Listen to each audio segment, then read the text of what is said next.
Hi hello welcome to big TV. నేను మీ గౌతమి. అయితే సినీ కార్మికులు వేతనాలు పెంచాలి అని చెప్పి ఇప్పుడు రీసెంట్గా మాట్లాడుతున్న పరిస్థితి కనిపిస్తుంది. లేకపోతే ఆగస్టు 1వ తారీఖు నుంచి షూటింగ్లన్నీ కూడా ముఖ్యంగా తెలంగాణలోని చేసే షూటింగ్లన్నీ కూడా ఆపే పరిస్థితి నెలకొంటుంది అని చెప్పి కూడా ఈ సమ్మెకి సంబంధించి వాళ్ళు మాట్లాడడం కూడా జరుగుతుంది. మరి నిజంగానే షూటింగ్స్ అనేవి ఆపుతారు? ఇది కేవలం తెలంగాణ వరకే పరిమితమా, లేకపోతే ఆంధ్రాలో జరిగే షూటింగ్స్ అంటే వీళ్ళని చూసి అక్కడ ఆంధ్ర నుంచి కూడా ఇదే విధంగా ఉంటుందా అన్న విషయాలు తెలుసుకుంది. వాళ్ళ మనతో పాటు ప్రముఖ ప్రొడ్యూసర్ నట్ కుమార్ గారు ఉన్నారు. సార్ నమస్తే. సో ముఖ్యంగా ఈ జీతాలు పెంచాలి అని చెప్పి ఏదైతే ఉందో అది సామరస్యంగా కూర్చొని మాట్లాడుకుంటే కుదరకపోతేనే ఇలాంటి పరిస్థితులు నెలకొంటాయి అన్న విషయం చాలా మందికి తెలిసిందే.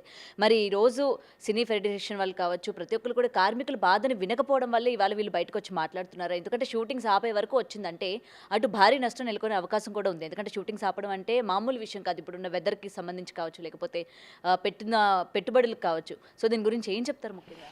ఇప్పుడు ఫస్ట్ నేను ఒక మాట అంటానమ్మా.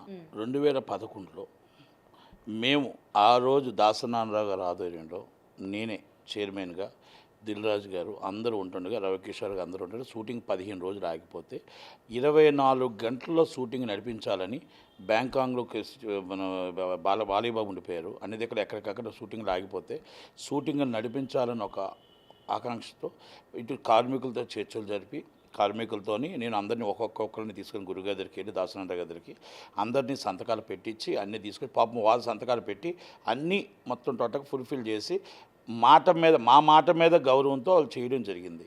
చేసిన తర్వాత మొత్తం టోటల్గా షూటింగ్స్ అన్నీ నైట్ అయిపోయింది. నైట్ అయితే అనౌన్స్ చేసి షూటింగ్స్ రాజేశ్వర రెడ్డి ఉన్నాడు, షూటింగ్స్ అన్నీ కూడా అనౌన్స్ చేసాం. షూటింగ్ జరిగిపోయిన తర్వాత అప్పుడున్న సురేష్ బాబు దాని మీద సంతకాలు పెట్టలేదు. అక్కడి నుంచి స్టార్ట్ అయ్యి వస్తుంది ఈ గొడవలు. అక్కడి నుంచి స్టార్ట్ అయింది. ఎప్పుడైతే వాళ్ళు మమ్మల్ని నమ్మి మేము మొత్తం ఎప్పుడైతే నమ్మి అగ్రిమెంట్లు చేశారో తర్వాత నుంచి అగ్రిమెంట్లు చేయడం మానేశారు. అంటే అప్పుడు దాకా సామరస్యంగా వచ్చిన ఈ కార్మికుల గొడవ సామరస్యంగా రాకుండా ఏమైందంటే అక్కడి నుంచి వాళ్ళు ఏం చేశారు, మీటింగ్కి వస్తున్నారు, మీటింగ్కి వచ్చి మాట్లాడుతున్నారు, విప్లవం అవుతుంది. వాళ్ళు ఏం చేస్తున్నారు, స్ట్రైక్ చేయట్లే. మా రేటు ఏది ఉందో ఆ రేటు ప్రకారంగా వెళ్ళిపోతాం, ఇష్టమైతే రండి లేకపోతే మానేయండి, ఈ డబ్బు ఇచ్చిన వాళ్ళతో షూటింగ్ చేస్తాం లేకపోతే మానేస్తాం అని మేము ఎప్పుడైతే అగ్రిమెంట్ ఫెయిల్ అయ్యామో, అగ్రిమెంట్ ఫెయిల్ అయింది సురేష్ బాబాలే. వీళ్ళందరూ అంటే అప్పుడు ప్రెసిడెంట్ సురేష్ బాబు, చైర్మన్ నేనున్నాను, దిల్ రాజు గారు ఉన్నారు, అందరూ ఉన్నారు. ఉండగా అందరూ చెప్తేనే చేసింది కదా, గురువుగారి దగ్గరుండి చేశారు. ఆ రోజు దాన్ని ఎప్పుడైతే వైలేషన్ చేశారో అక్కడి నుంచి ఇప్పుడు దాకా నాకు తెలిసి ఇప్పుడు దాకా అగ్రిమెంట్స్ అయితే లేవు.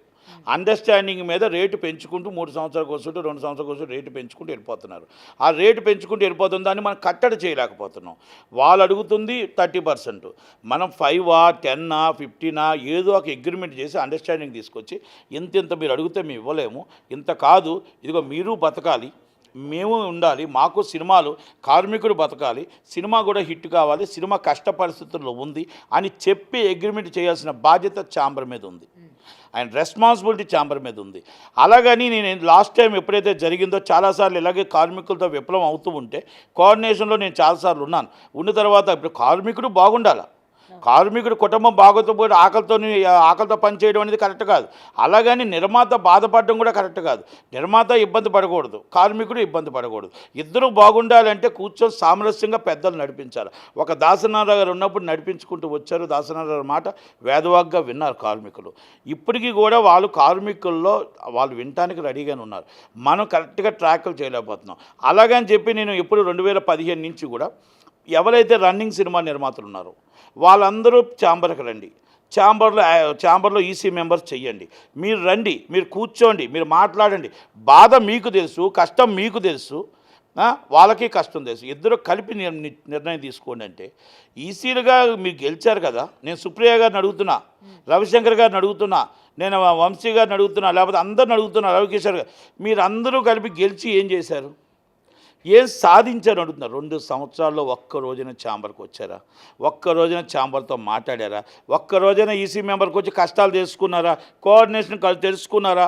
మరి మాట్లాడకుండా ఆల్ ఆఫ్ ది సడన్ వచ్చి వాళ్ళు షూటింగ్స్ బంద్ అంటే మీరు వస్తారు, మళ్ళీ కూర్చుంటారు. వాళ్ళు ఏం చేస్తారు, రేపు 1వ తారీఖు 30% 20% పెంచేస్తారు, మళ్ళీ కూర్చొని మళ్ళీ మాట్లాడుకో. ఇవన్నీ ఇది కరెక్ట్ కాదు, కరెక్ట్ విధానం కాదు. అంటే సమస్య వచ్చినప్పుడు మాత్రమే గుర్తొస్తుందా? సమస్య రానప్పుడు కూర్చోవాలి, సమస్య వచ్చినప్పుడు కూర్చోవడం కాదు కదా.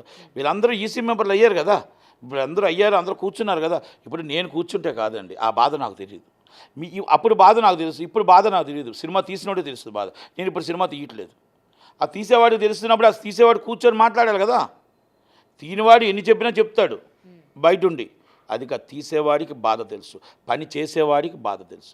చేసేవాడు తీసేవాడు ఇద్దరు కూర్చొని బాధని కష్టాన్ని పాలుపంచుకొని ఇలా కాదు ఈ 6 నెలల తర్వాత ఇంత, ఇగో ఇది ఇంత చేసుకోండి. మేము ఇప్పుడు ఇబ్బందుల్లో ఉన్నాం, రేట్ ఆఫ్ మొత్తం సినిమాలన్నీ ప్లాపల్లో ఉన్నాయి, సినిమా మొత్తం కష్టకాలంలో ఉన్నాం.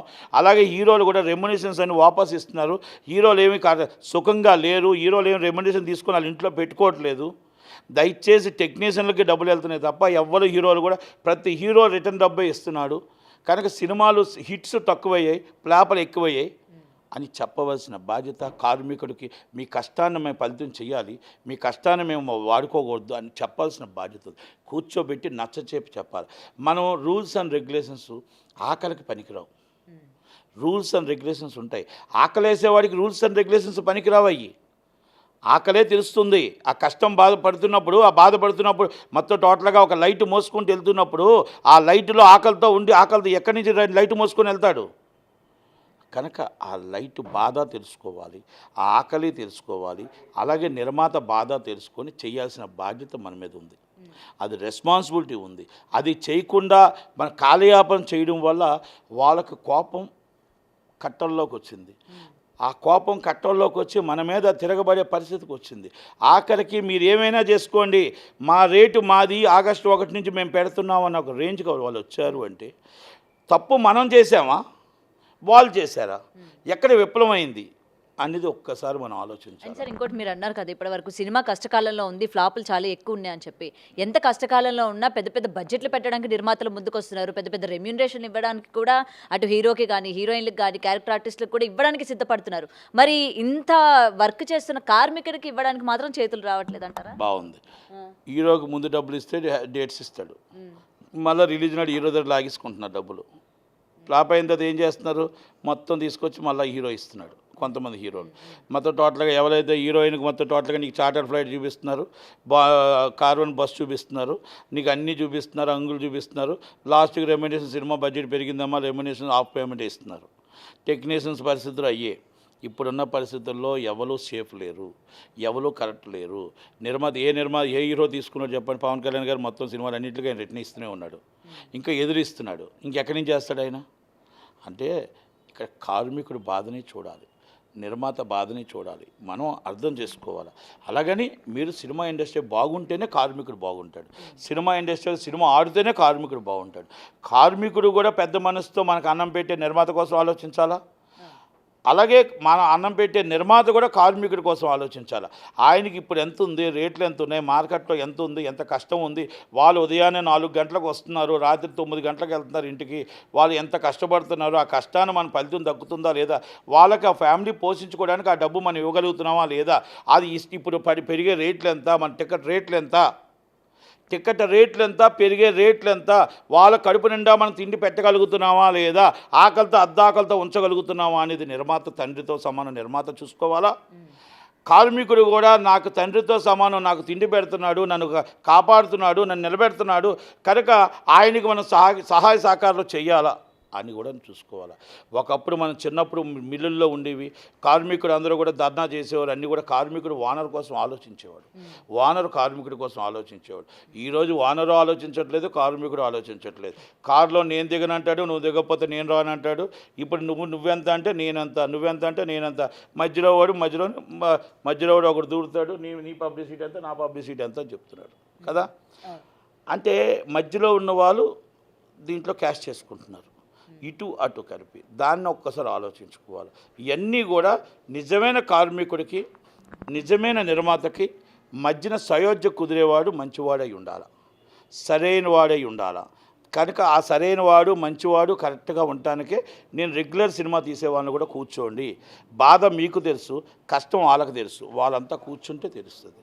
కనుక ఈ ప్రాబ్లమ్ని సింపుల్గా సాల్వ్ చేయవలసిన దాన్ని ఛాంబరు పెద్దగా చేసిందేమో అని నేను అనుకుంటున్నాను. కనుక ఈ ఛాంబర్ ఈ విషయంలో మాత్రం మామూలుగా అంటే గాడి తప్పింది అని అనుకోవచ్చు. మనం బెదిరిస్తే బెదిరిపోయే కార్మికుడు కాదు, మనం బెదిరిస్తే పని చేసుకోవడానికి నిర్మాత కాదు. ఒక టెక్నీషియన్గా సినిమాని తీయాలంటే 24 క్రాఫ్ట్స్ కావాలి. 24 క్రాఫ్ట్స్లో అరగంట వాళ్ళు కానీ వాళ్ళని బెదిరించి చేయించుకోవాలనుకుంటే అరగంట వాళ్ళు షూటింగ్ ఎలాగో ఆపాలని ప్రయత్నం చేస్తే నిర్మాత సర్వనాశనం అయిపోతాడు. ఆ నిర్మాత వాళ్ళు మనసు తృప్తిగా చేస్తే నిర్మాతకి ₹2 డబ్బులు వస్తాయి. మనకు మనసు పెట్టుకోకుండా వీళ్ళని కక్ష సాధించుకుందాం అని అనుకుంటే వాళ్ళు చేయాల్సిన పని వాళ్ళు చేస్తారు. మరి 30% పెంచాలి అని కోరుతున్నారు కాబట్టి 30% పెంచమందు వాళ్ళది కరెక్ట్ కాదు, అసలు పెంచనందు వీళ్ళది కరెక్ట్ కాదు. వయా మీడియా ఏదో కూర్చొని చేయాలి. ప్రతిసారి బోనస్లు అడుగుతారు, ఎంప్లాయీస్ ఇవన్నీ అడుగుతుంటారు. దానికి కూడా వాళ్ళకి కూడా ఆశ ఉంటుంది కదా, 2 నెలల తర్వాత సంవత్సరం తర్వాత మాకు వస్తుందని. ఎంతో కొంత కూర్చొని పెంచాలి. పెంచకపోతే మనం ఎవరమ్మా, మనవలే కదా, మన పిల్లలే కదా, మనం పెంచాల్సిన బాధ్యత మనకు ఉంది కదా. తగ్గించుకుందాం, రెమ్యునేషన్లు తగ్గించుకుందాం, వేస్టేజ్ తగ్గించుకుందాం, అన్నీ తగ్గించుకుని కష్టపడమందాం. కష్టపడండి, సినిమా కోసం కష్టపడండి, నిలబెట్టండి, సినిమాని ఇండస్ట్రీని మనం హిట్ చేద్దాం అనే ప్రయత్నం చేసి కార్మికుడిని మన చేతిలో కలుపుకుందాం, మనతో కలుద్దాం, అందరూ కలిసి చేసుకుంటే బాగుంటుంది. అంతే తప్ప మనం వాళ్ళని నువ్వు రాకు ఇంకొకరు పెట్టుకుంటాం అంటే వాళ్ళు ఒప్పుకోరు. అలాగే ఈ సినిమా అనేది కొంతమంది చేయగలుగుతారు, అందరూ చేయలేరు. కనుక అర్థం చేసుకొని, కార్మికుడు అర్థం చేసుకొని, అలాగే నిర్మాత అర్థం చేసుకొని, మధ్యవర్తులు కూడా పెద్ద మనసు అర్థం చేసుకొని, ఇది లాక్కుండా రేపు ఈవినింగ్ మీటింగ్లో అన్నీ పూర్తి అవుతుందని, పూర్తి చేయగలరని నమ్ముతూ థ్యాంక్ యూ. అందరూ కూడా సహకరించాలని కోరుకుంటూ thank you very much. Thank you so much అండి.